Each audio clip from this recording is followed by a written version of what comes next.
Hello there. You're now with me, Charles Shamanatro, for TVS News at 5. Let's begin with this update. A series of photos depicting the split road condition at a section along Sri Aman Lacha Road has gained massive traction, especially on social media platforms. The posting, which had over 1,000 shares and over 150 comments, where netizens expressed their disappointment towards developers for the poor condition of the road. However, upon further investigation, the road has yet to be opened for the public to use, and that it is still in its construction phase. The problem has been reported to the relevant authority and has been rectified. Netizens are advised to not speculate or sensationalize issues without proper background check.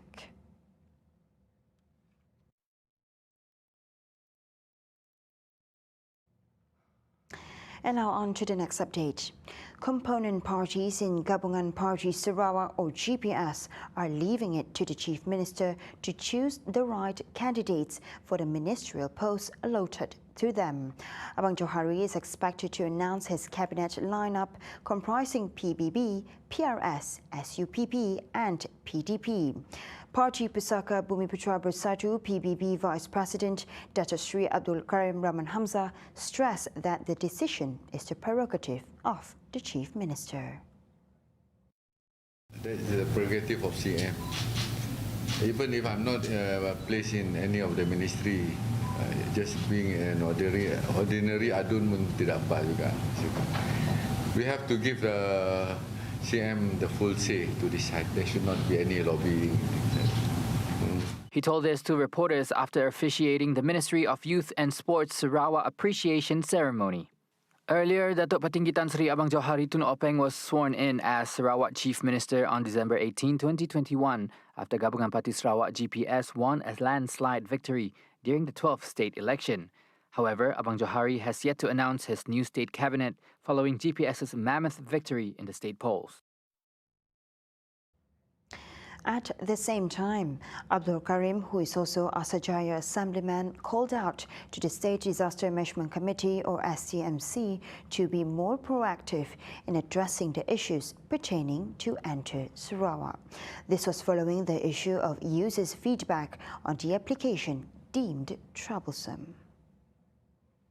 Abdul Karim was also of the same opinion with the appeal by the Malaysian Association of Tour and Travel Agents Mata Sarawak chapter for SDMC to ease the entry application process. Oh yeah, I read about that in the papers today, that Mata Sarawak was not really happy with Enter Sarawak. Well, I think SDMC has got to open up. It's got to open up.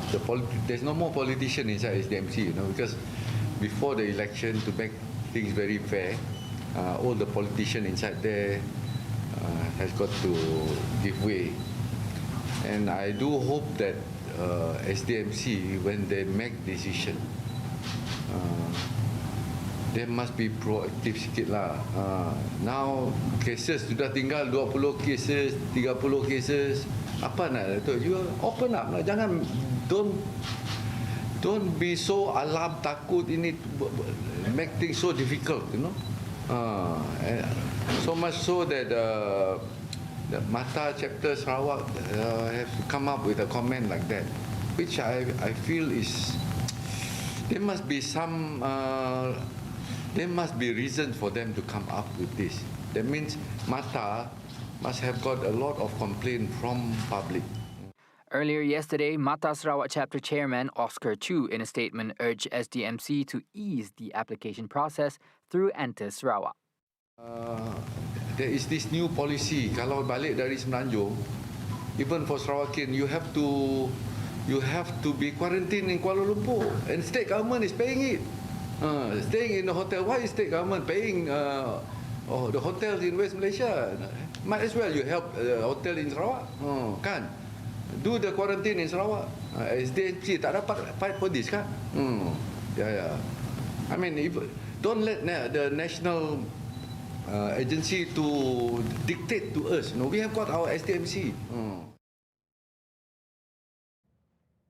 On the other hand, what a remarkable year it has been for Tokyo Paralympics gold medalist Bonnie Bunyo-Gastin, not only creating history as the first national Paralympian to deliver Malaysia's first gold in powerlifting at the Tokyo Paralympic Games last August.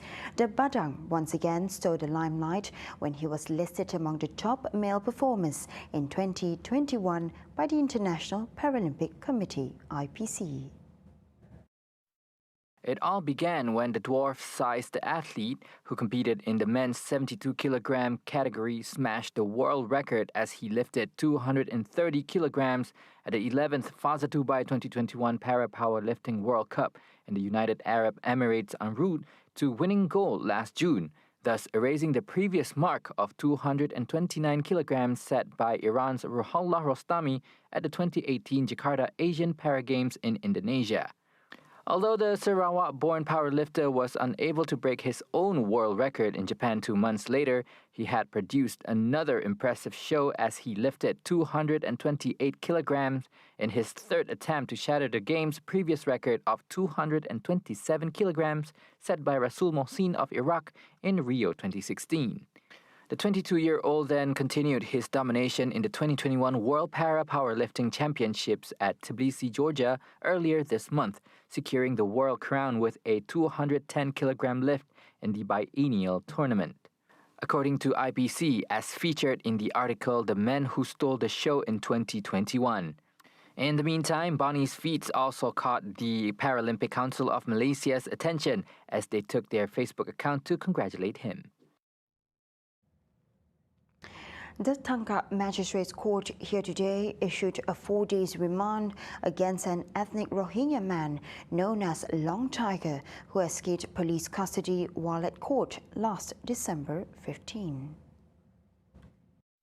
The remand order against Abdul Hamid, 32, was issued by Magistrate Analia Kamarudin, who also issued a similar order against 3 other individuals aged 36, 38 and 46, who are believed to be Abdul Hamid's accomplices.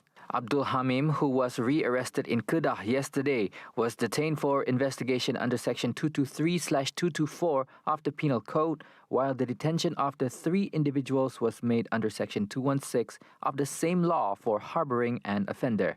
Yesterday, Inspector General of Police Tan Sri Ekrol Sani Abdullah Sani was reported to have said that Abdul Hamid was re-arrested at about 3 p.m. in Kedah. Abdul Hamid was reported to have escaped police custody at the same court last December 15 when brought there to face an extortion charge. He also has other cases pending, including rape.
Welcome back.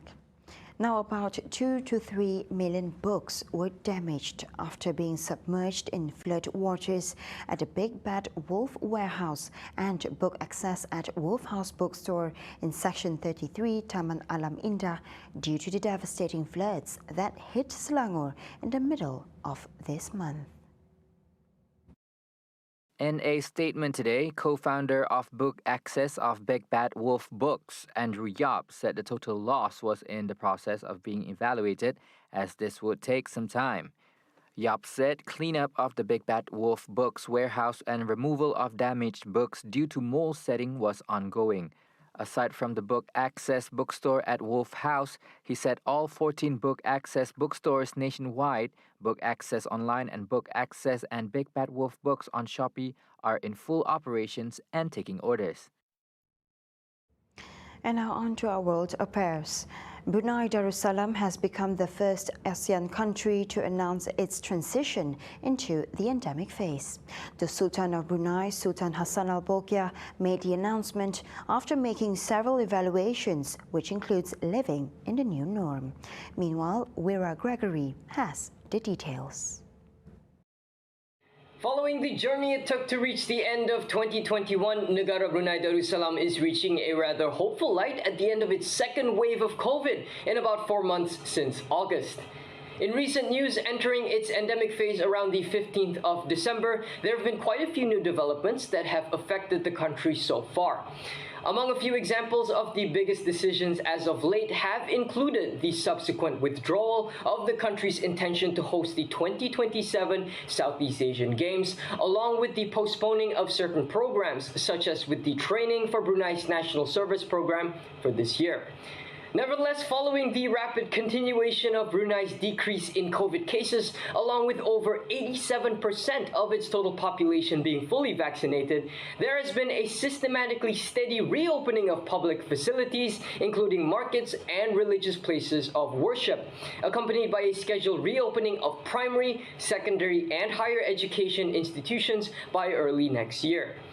Already, civil services and working hours have returned to normal timing, and international travel is set to resume in January. December has indeed been a month of hope and reinvigoration for the Bruneian people, as avid athletes can once more partake of their passions after the ensuing reinstatement of certain sports. For example, racket sports and combat sports such as badminton and karate respectively. As we reach the end of yet another year of trial and tribulation, there remain reasons to be content and hopeful, if not cautious and thoughtful, upon taking the first steps into 2022. Wishing you all the best for the new year. This has been Wira Gregory, TVS, Brunei.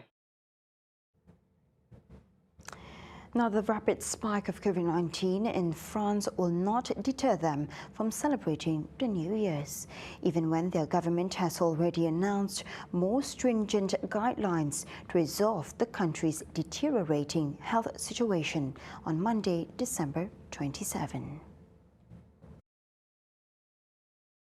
Faced with the rapid spread of the Omicron variant, France will further tighten COVID-19 measures, but there will be no curfew for New Year's Eve, and schools will reopen as planned in early January, the government said on Monday. The government had already cancelled several traditional New Year's festivities, including Paris's vibrant celebrations on the Champs-Élysées, a repeat from last year in an effort to curb the rising figures.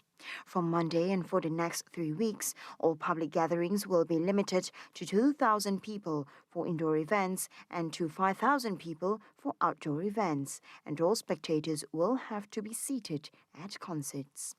Consumption of food and drinks will be banned in public passenger transport, including long-distance transport, as well as in movie theaters, while in bars and restaurants, all food and drinks will have to be consumed seated and not standing.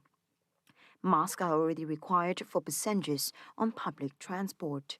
Home working will become mandatory for at least 3 days per week where possible, and that mask wearing will become mandatory again outdoors in city centres under the authority of local prefectures. In order to further boost vaccinations, the government's planned vaccine pass, which will require proof of vaccination and not just a negative test to enter public places, will take effect from January 15. And that concludes TVS News at 5. For more updates, don't forget to tune in to our 11:30 Nightline tonight with Muhammad Yusuf. Here with me, Shal Shameto, and I'll see you next time. Have a good evening.